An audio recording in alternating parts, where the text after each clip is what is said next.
One of the things that I rail on about here at the Independent Republic of Mike Graham is the NHS and its poor performance, not just because you can't get to see a GP when you want to, not just because you can't even get yourself on a list for a dentist anywhere in this country anymore, not just because people have been waiting for years and years and years for operations, not just because there are now 7 million people waiting for an NHS appointment who need to be seen by a doctor.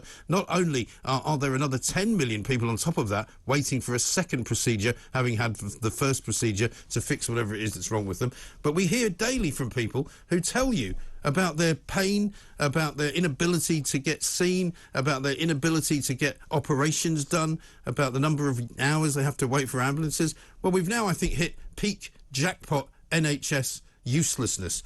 This morning there's a story in the Times about a hospital trust in Nottingham which kept a 95-year-old war veteran lying on a trolley inside the hospital corridors for 26 hours. That's right, 26 hours. That's going from now, say, 10 to 11 in the morning, all the way round to 10 to 11 at night, back around to 10 to 11 tomorrow morning, and then they might have seen him by about 1 o'clock tomorrow afternoon.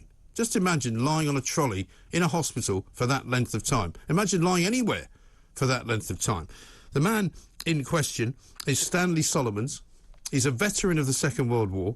He actually was in the RAF during the war, fighting for our freedom. These are the kind of people who have a backbone. These are the kind of people who have respect as well for doctors. These are the kind of people who probably don't complain because they just go, that's the system, that's the way it is. He had his daughter with him, Rachel Ellis. She said he's in a frail condition.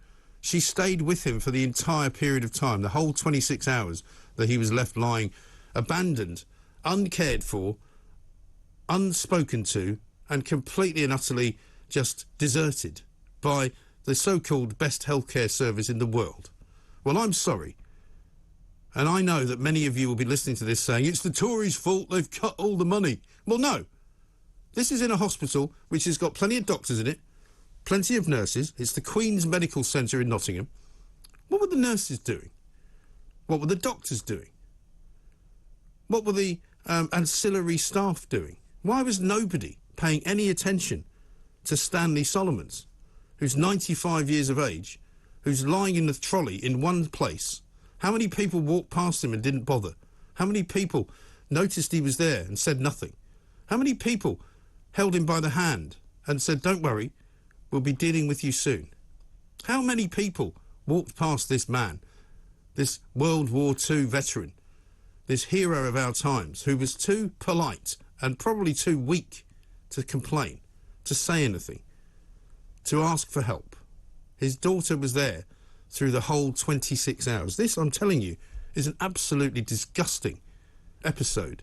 And anyone who works for the NHS should be completely and utterly horrified. And if I were you, I would go to your bosses at the NHS and tell them to sort this situation out, to pull your finger out. His daughter said this: when I walked around, I could see trolleys with around 20 paramedics with patients. I was told the paramedics hadn't been able to hand the patients over. You hear about these things, but to see it is something else entirely. I don't know what to say.